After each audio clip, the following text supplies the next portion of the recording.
Hey everyone, welcome back to the channel. I know I don't upload that often. I think I said I was probably thinking of going to, but got busy, been busy. But yeah, I'm thinking I'm back and thinking of starting a new series. Um, Hopefully you guys are interested in this new series. It's one I've been thinking about for a while. It's one that I think will be topical, and hopefully we have a lot of fun. Hopefully people don't rip on me too hard because this is probably going to be my most controversial series because usually when I do these videos, they're just normal gaming videos, nothing controversial. This one will probably be controversial because of you know people because I know vaguely who subscribe because they're people I know in real life. Uh, we're gonna do a series on a game called Democracy 3. This is a game where you basically run a country, trying to make it better or worse. Usually better. I hope we can make the country we're playing as today better if you haven't seen the thumbnail. And I'm going to set up a goal for myself as well. Because we are going to be playing, not the United Kingdom, but Australia. This game, by the way, this game came out like I think over 10 years ago, so quite a few things are going to be out of date by now. But so please don't comment that something's out of date. But yeah, Australia is the world's sixth largest country by total land area and the 12th largest economy. Whether that's the case in 2026 at the time of this game coming out, I don't know. A relatively wealthy country, and it has the world's fifth highest per capita income. Per capita income is basically how much money a person or a family has. Um, I don't know how it's measured necessarily, if it's before or after taxes and how necessarily it's measured, but I'll probably look that up later. Australia is a member of the G20, the OECD, the Commonwealth, and the UN. The head of state is Queen Elizabeth II. In 2020, as of recording in 2026, it's King Charles III. But government is controlled by the Prime Minister. The Australian economy is characterised by low debt, continuing economic growth, and low unemployment. Population as of okay, so this probably came out around 2013. This game, it's 22 million. In 2026, I believe it's about 25 million, if not maybe at most 27 million. Well, I doubt size is probably different. Life expectancy, I don't know how if that's gone up or down recently. I think it's probably gone down maybe a little bit, but then kind of gone back up. I don't know. Uh, Inequality, GDP per capita is 65,642. I don't know what it is now. I'll probably look some of this up afterwards. Poverty, I I think that would have gone down by now since 2020. Ethnicity, 92% white. I think it's lower now. I think it's about, if I had to take a guess, 80%. I wouldn't know though. Apparently, we consume 22 million jars of Vegemite. 21% of the population is obese. I think that's definitely gone up. Big Mac index, $4.62. No, $44.62. Why did I say that? Weird. That's definitely would have gone up. So yeah, I think the goal for this playthrough is I'm gonna run a well, we'll see in a sec. I'm just gonna have the real life parties only because why not? For some reason, the game has the term length set for 3 years. I am gonna lower the difficulty slightly only because I kind of want this series to continue. Actually, no, I'll keep it at 100 because I did have a test run where I did win. Term length is 3 years. We have no term limit, so our current Prime Minister Anthony Albanese can run for like 20 years, and if he wins, he can stay. In Australia, if you don't know, our term lengths are 3 years, so every 3 years we go into a federal election. And yes, we're going to have the difficulty on 100. Political apathy. I would think political apathy is higher now, but I don't know. Actually, probably lower considering some things. Innate liberalism, that's how liberal people are, and innate socialism is how socialist they are. I'll discuss these later.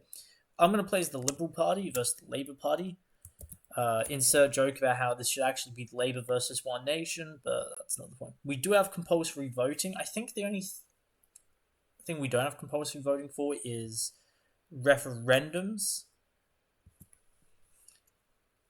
I think I'm gonna have to again fact check that, but I think there's one exception where we don't have compulsory voting. We're a constitutional monarchy, so let's get into it.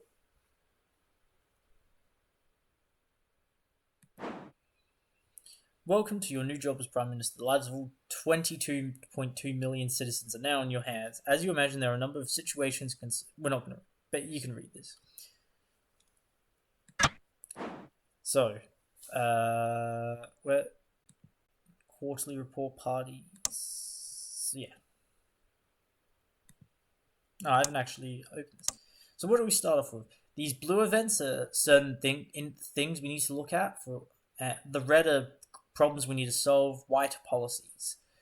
Political capital is our currency, in-game currency in this game. How it works is it's kind of similar to how it works in real life, I guess. You have a certain amount of political capital, and you can use that capital to introduce policies or change policies. Income, well, that's just government income. Expenditures, how much we're spending. The deficit, and then there's the deficit and the debt, which are the two big things. People often get these confused, at least the people I know in real life.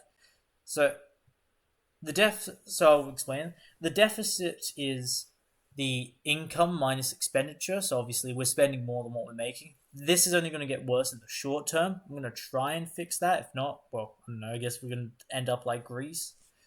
The debt is how much money we owe to either other countries or banks.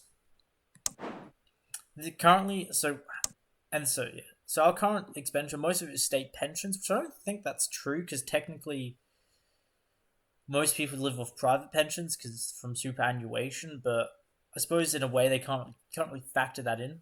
State health services and schools, housing, military spending, road building, child benefit, all of these things. Some crises will also increase the expenditure we have as well.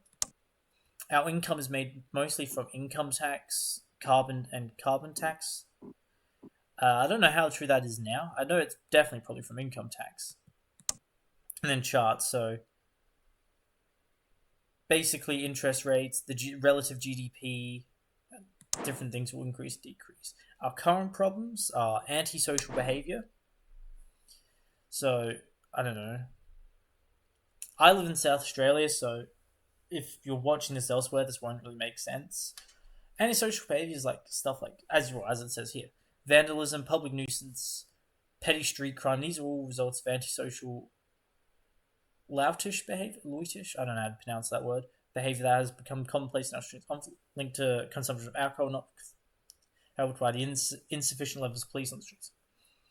To people that are probably watching this, the people I know, personally, from what I've experienced, this is kind of like a problem you kind of see in Elizabeth,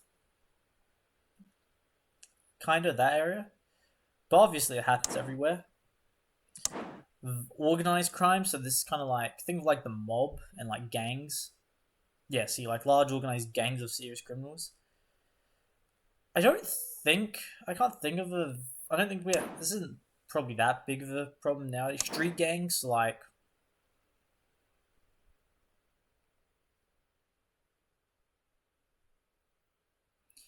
kind of like teenagers, I guess, in a way. Walking around. Ghettos, I think we all know what ghettos are, but a combination of immigration, street crime, and racial tension. As it says, communities splintering to ghettos for different racial groups. So basically, an indirect way, the way this is phrased, I suppose, is kind of like an indirect way of segregated communities. Vigilante mobs, basically, citizens are taking the law into their own hands and trying to fight crime that way. The asthma epidemic and other lung diseases because of the environment or whatever the environment and car usage. So basically, poor air quality is the main drive for this. Pollution, which is something every first world country is probably going to have a problem with. The uncompetitive economy, which is actually pretty true even still today.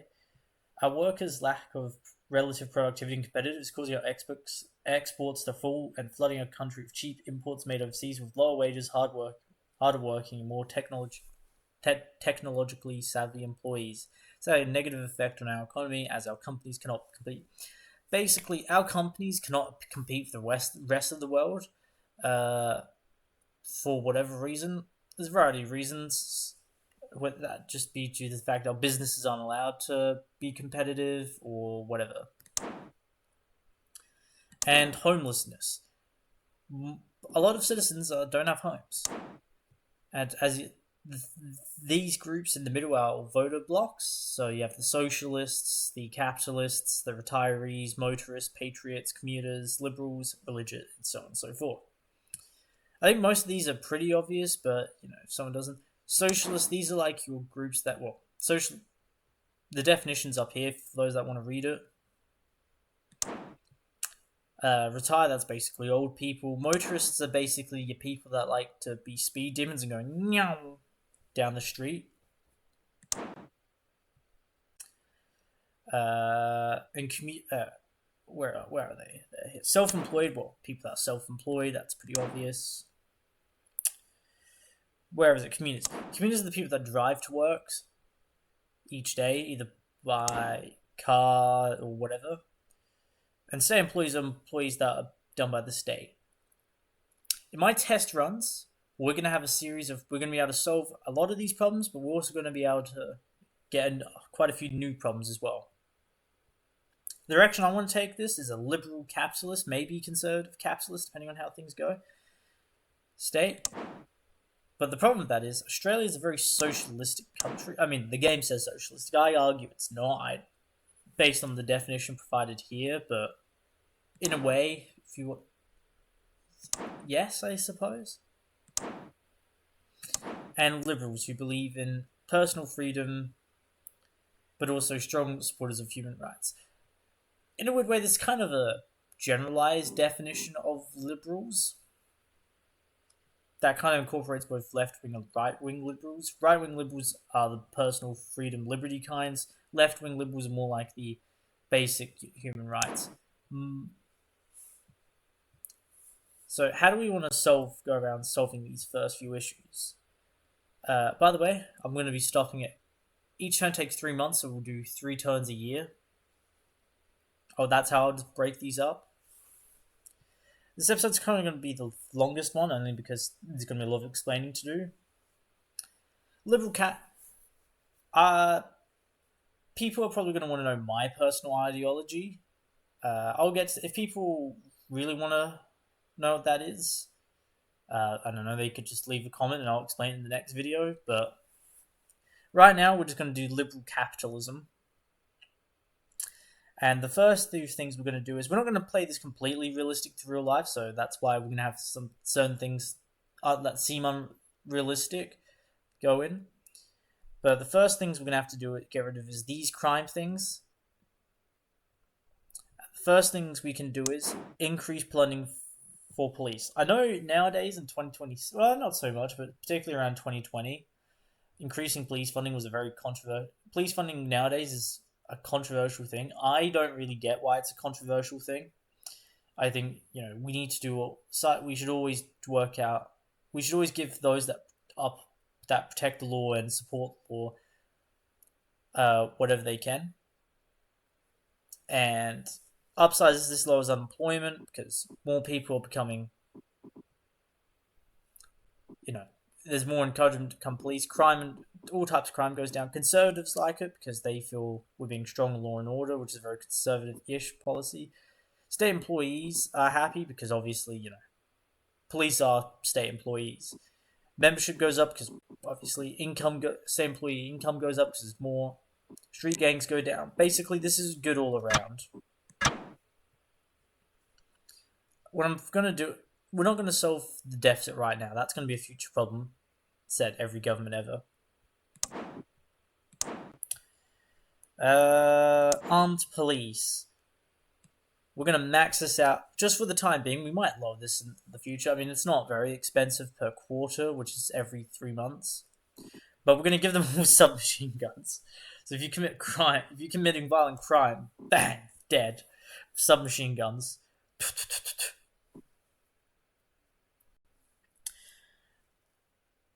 My personal opinion is I think submachine guns should really be like a very, you know, if there's like a huge problem that everyday police officers can't deal with, I think that's good. Things like during like, probably not riots, but like very large outbursts of violence. But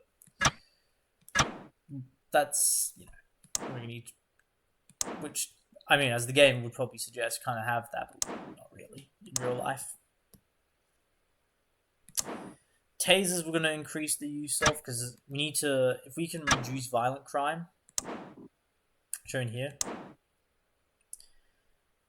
it's a big contributor to vigilante mobs, which makes other forms of crime worse. CCTV camera, we can't actually do it right now. So we're out of political capital, so we're going to have to go on to our next turn. Stop and search. This is a particularly controversial thing nowadays, because arguably, particularly in America,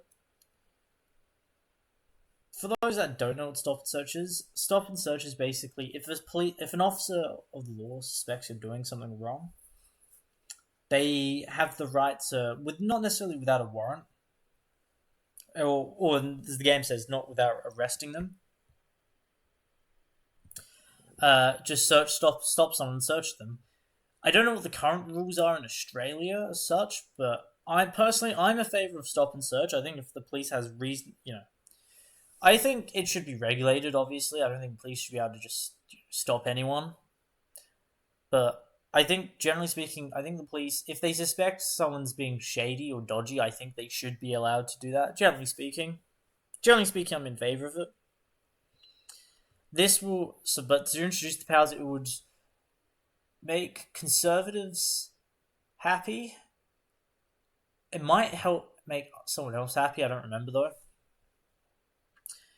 Whereas not introducing the powers, it will make liberals happy because of the human rights aspect and the personal freedom aspect.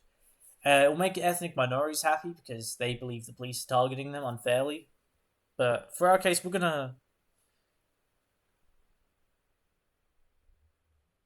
I'm actually going to leave it unchanged only because that'll help us more in the long run. Because we are going to try and become liberal. And, So, who did that actually upset? It didn't actually seem to... Okay, it didn't actually seem to upset the Conservatives. Okay, I don't know who that would have actually made happy. I'm going to see who actually that would have made happy. Or not happy. Okay, I didn't even change anything with ethnic minorities, okay. I'm not really sure then. Okay.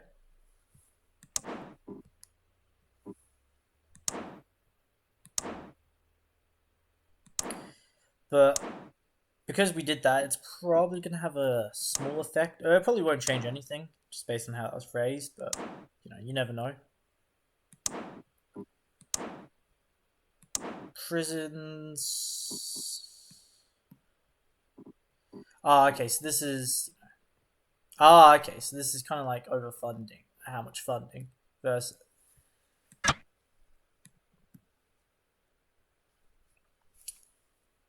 So basically, what the debate is with this one is how much... do prisoners have a right to a good cell, or do they deserve more? So what this affects is if we go into overcrowded cells, crime doesn't change at all because I'm not sure why crime would go down necessarily. I suppose they're probably doing what God only knows what in those prisons. It makes liberals happy because we're giving them basic needs. It makes conservatives happy because it doesn't even make conservatives happy. It doesn't really make anyone happy. Basically, we don't want this to go overcrowded cells. And then obviously, the further you go this way, to the right goes extensive rehabilitation. Basically, in a way, it's kind of like punishment versus rehabilitation.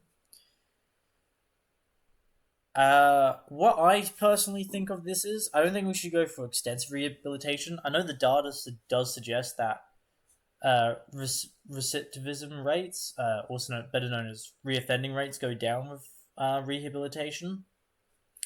I personally think there should also it shouldn't just be rehabilitation. I think re-education should be up there, but I think with a lot of other crimes like violent crimes, I think there should be punishment. I'm in favor of both systems. I think it depends on the crime, but we're gonna do re-education, some re-education, not too much though. CCTV cameras. Boy, this has become a big one recently. Liberals hate it because they feel CCTV cameras are infringing on people's personal rights, which I suppose in a way they kind of are. Do you have a right to not be monitored by the government? Obviously, crime goes down a lot, and conservatives love it. So we're gonna just do every street corner. We're gonna go facial recognition systems, just try to have a bit of realism.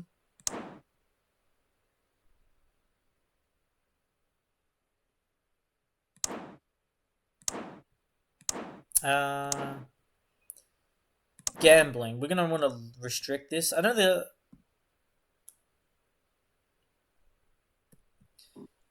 liberals don't like this move because people should have the right to gamble whatever the hell they like. Religious like it because I don't know what the religious argument is actually.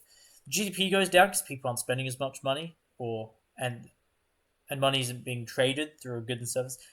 Unemployment goes up. I think it's because, if I had to guess, it's because people, there's not a need for as many people to actually look over gambling because it's restricted more. Capitalists don't like it because they want to be able to spend their fortunes. Organized crime goes down because, obviously, I believe the reason would be because it's just less way from crime to get money from. I would guess. I don't actually know the reasoning though. But we're not actually going to do this. This will probably be a short series. I don't know. People smuggling. This was a big issue in 2010. A large number of people have been caught entering our country inside hidden cargo containers and organized attempt at people smuggling. Criminals who mastermind this group have been arrested, but there's a debate whether the people that have been smuggled should be allowed to be sent back. So if we allow them to stay, that will help. I would believe definitely ethnic minorities. I'd be surprised if it didn't. Probably liberals as well because of the human rights. Deporting them would probably, upset both those groups. It would make patriots happy because obviously, why should people be allowed to enter illegally and jump the queue? What I'm going to do is actually.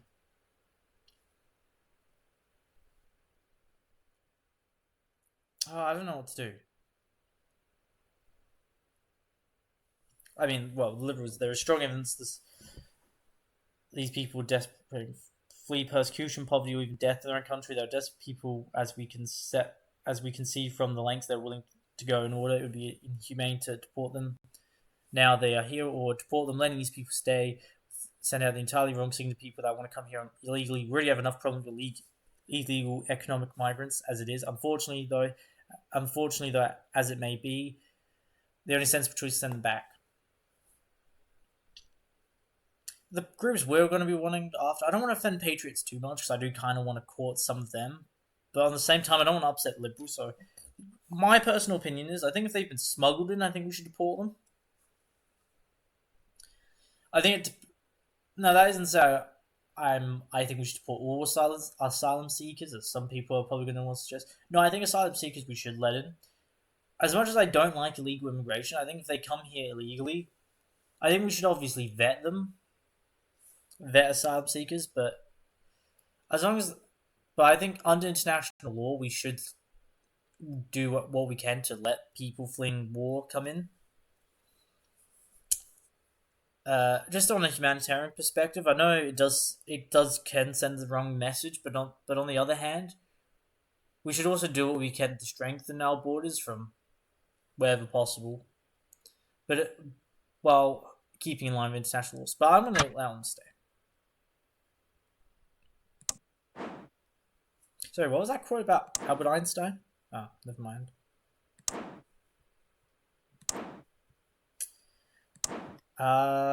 This is probably where we're going to want to start introducing some new policies,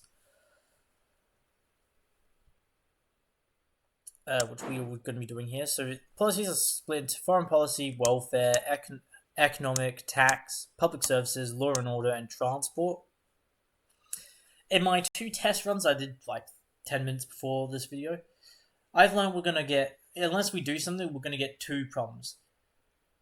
A doctor strike, and I don't know what it's called, but it's basically a negative modifier that's overcrowded roads where there's too much car usage, so we need to limit that. But we also need to do other things that help us, and I think what we can do right now is the food stamps. Food stamps are basically...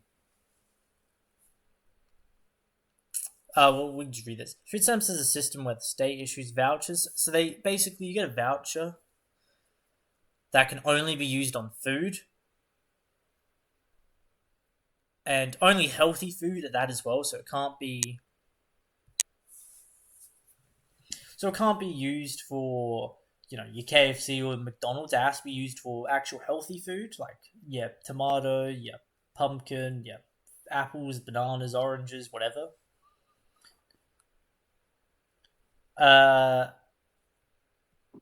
Health overall goes up because people are eating healthier because of the vouchers. Poor earnings go up because it means they don't have to spend as much money. The poor like it because obviously it helps them. Poverty goes down because people aren't, it's easier for people to climb the income mobility ladder. Socialists like it because we're helping out society's most needy. Farmer income goes up because they're indirectly getting more money because they're getting more money from a larger market from the crops. Farmers, as a result, like it because of the income going up. Equality goes up as well because people are more equal. What else? Homelessness. Now, what I found is, right, with unemployment benefit,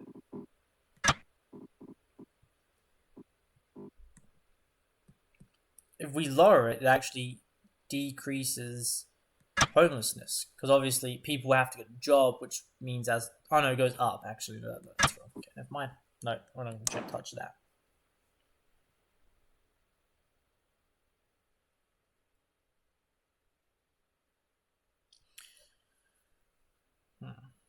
What do we want to do now? I suppose.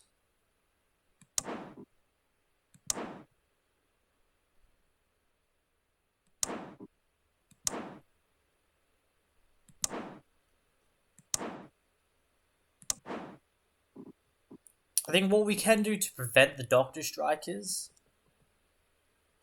move our labor laws.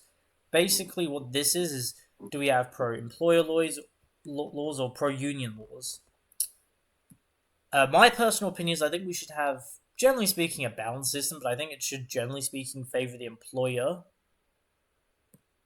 Why? Because I think we need to not... I think business, generally speaking... Obviously, I don't think we should go all the way over here because it opens up to abuse and people not being paid as much as they deserve. Generally speaking, I do favor balance. Maybe with a slight pro-employer tinge, only because I think if we let markets do what they can, more people can be employed. Productivity goes up because people are producing more things. And also,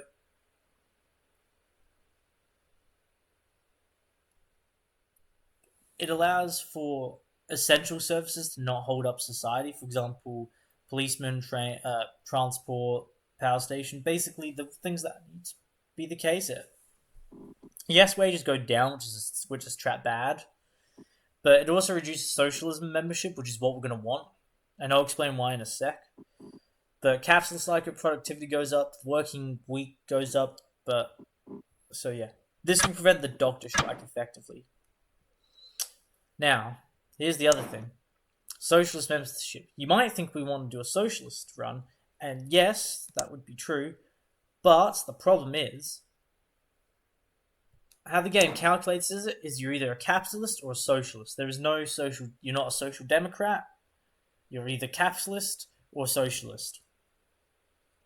for our liberal capitalism playthrough, we're going to want to lower this number so more, because how the game calculates is if there's less socialists, there has to be more capitalists. So what we're going to want to do is, if we can reduce the numbers of socialists and make capitalists happy, we're going to start taking popularity. And the same is true of liberals and conservatives. If you're not a conservative, you're obviously a liberal. I mean, I'd argue not necessarily. I mean, socially, yeah, that's probably true. Economically, not necessarily.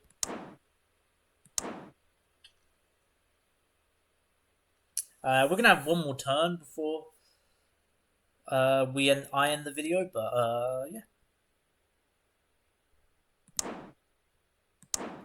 But as you can, actually, I'll highlight that better. Something that will also be pretty good to lower crime is the community policing.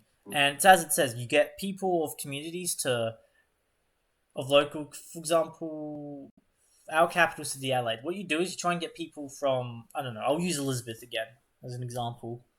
You get people that are in Elizabeth to become police officers, so therefore the police understand the needs of the local community better, especially, well, as the game says, with ethnic minorities. Therefore, because they understand the needs, they can reduce crime more effectively. I personally like community police. I think, if communities can work together, as it says here, they can lower crime through communities. I'd argue, I think criminals are going to want to less likely to harm police officers because, they're people from their local community. Whether criminals actually care, I don't know.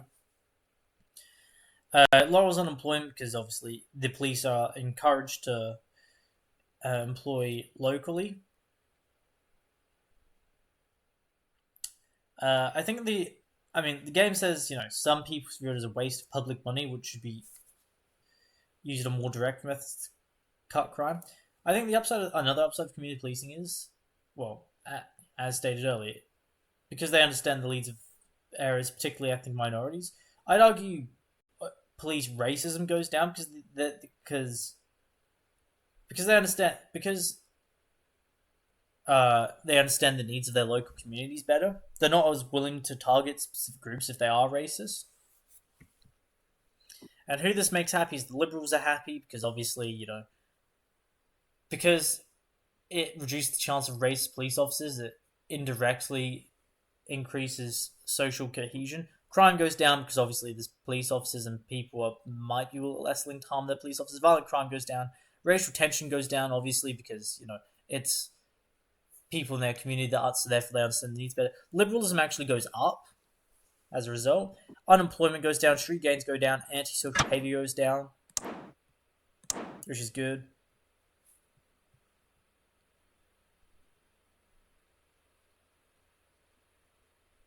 So yeah, we're probably going to get one more turn in before the end of today's video. Celebrity endorsement. Woo! This is good.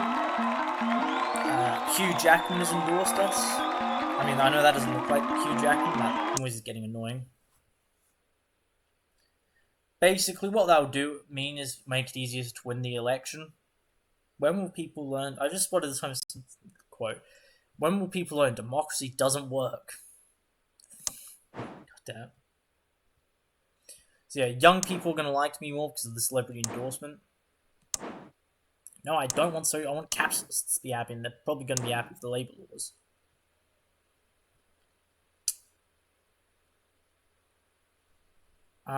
So what are we going to want to do next? Liberals hate me. Understandably so, because we're doing a lot of things that upset them. But yeah, at the end of this next term, we're going to get rid of... what was that? Antisocial behavior, wasn't it? No, street gangs, probably. Antisocial behavior as well. That will free up some money in the budget because we're spending less. Therefore, we could probably reduce police funding at some point. I mean, I'm not going to. Organised crime will go away. The alcohol abuse probably isn't going to go away for a long time. Vigilante mobs are also going to go away as well because people have more faith in the police. So now what we're going to want to do is, what are we going to do now? We're going to want to flip people to capitalists. Start making them happy. And the way we can do that is while also helping other things is we go to policies, not gated communities. Biofuel subsidies would be a good one. Where is it? The small business grants. What this is you have a small business, and as the game says, the failure rate for small businesses is very high in the early years because, because it's such a new business and because it's small, people aren't as inclined to go there because they could just get what they want probably for cheaper at a larger business. So what this does is the government gives people money to start up small businesses, gives small businesses money. So therefore, it lowers the failure rate because the small business can pay their bills and all that.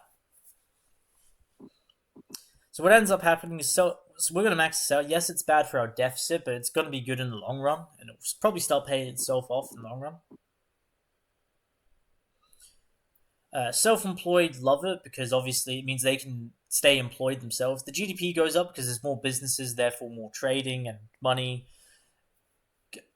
being traded and more goods, and therefore people are spending more. The capitalists love it because obviously there's more businesses. I mean, you'd think they would kind of hate it because there's more competition necessarily, but it depends if the capitalists want a monopoly or not. Socialism membership goes down because why would you? What would be the reasoning?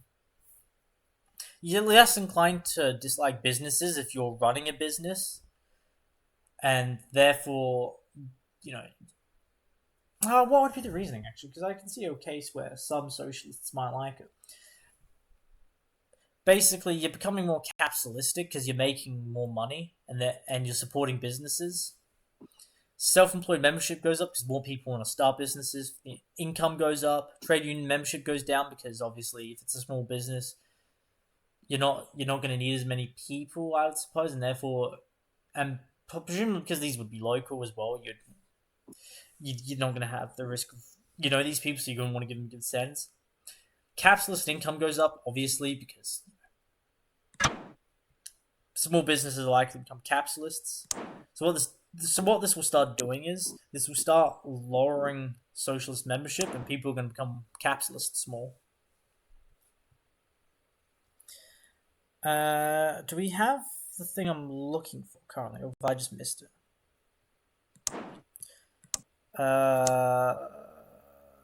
Where is it? Tax. It's not tax, is it?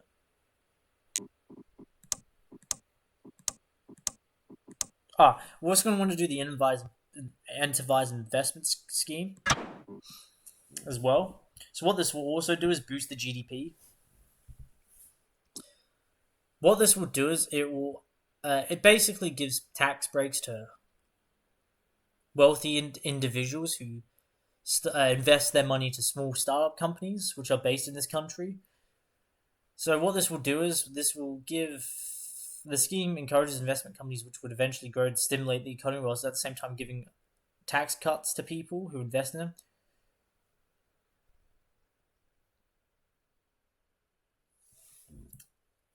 Obviously, self-employed like it because obviously they're getting money from bigger businesses. The GDP goes up because obviously the more businesses, it stimulates growth. People are spending more.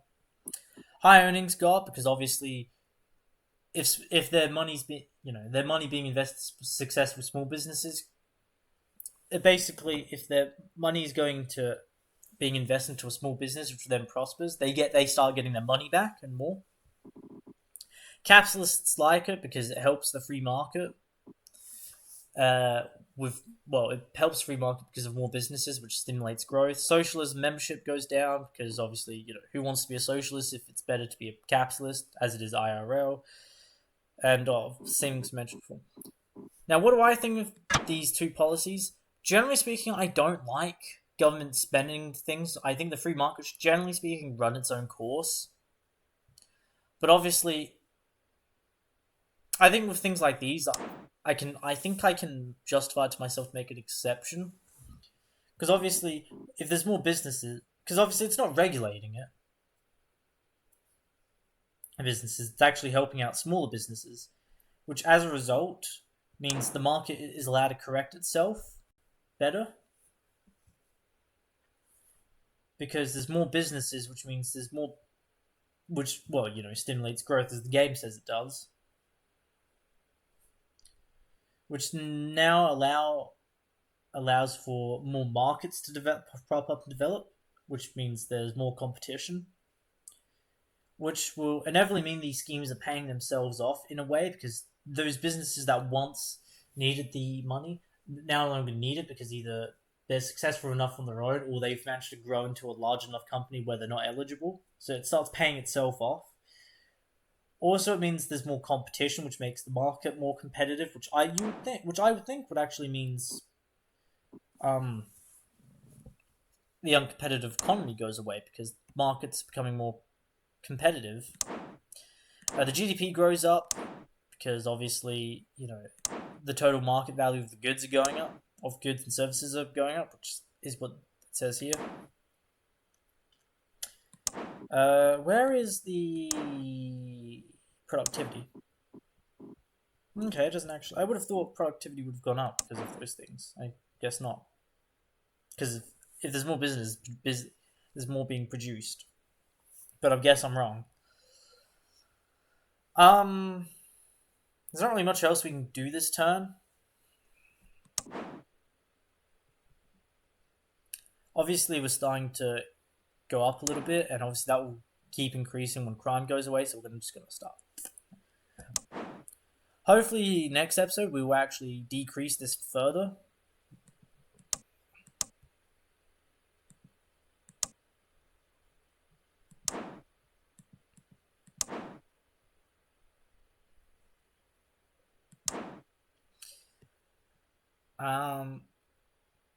There's probably not much else we can do right now.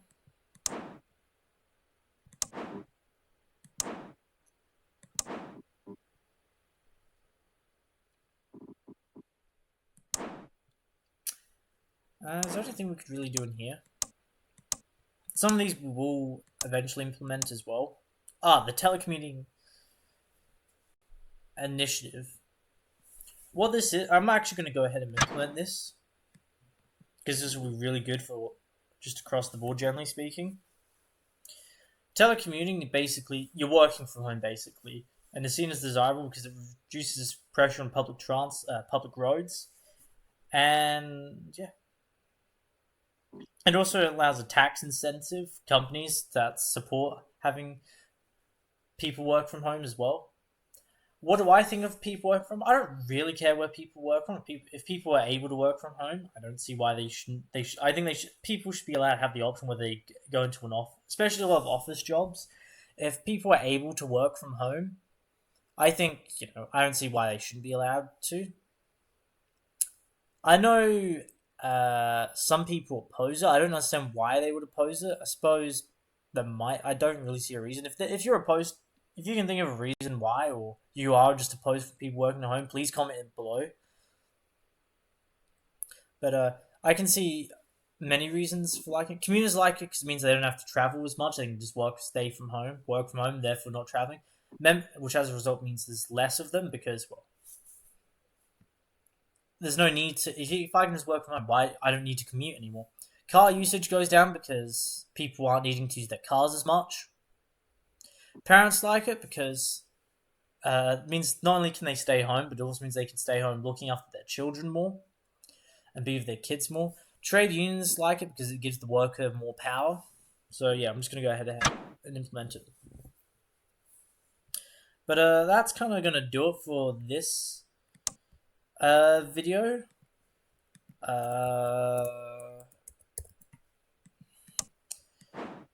If you have any questions or queries about what I think personally, or you have any questions about what we should do, if you have any ideas, that would be good. Next video, we're definitely going to be trying working on these a lot more, trying to get down the asthma epidemic, trying to get re-elected if possible. Well, that won't happen because it will be year 2. If you have any questions, any questions on what I've said or what I believe, also please put them down below. Please be respectful. I know in today's times that's kind of hard to do. In Australia, it's better, but obviously, we should always be respectful of others' opinions, and if you don't agree, especially if you're a capitalist and you're debating with a socialist, please be respectful. I will probably just remove disrespect anyone that starts insulting each other personally. Probably, I don't know. Depends how many people comment. If you disagree with me, please, I don't know, either comment down below, or I don't know if you're able to message me in DMs why you think I'm a moron, and if I were to do any of these things in real life, I'd burn the country to the ground. But other than that, I think we're done. I don't. Yeah, I think we're done. Can't think of anything we can do. So yeah, comment, like, and subscribe. I hope you've enjoyed this video. I hope you want another one will probably come soon. Not sure when, but the series will definitely continue. This will definitely be a series, and with that, I goodbye. Have a good day, night, evening, whenever you're watching this, and bye.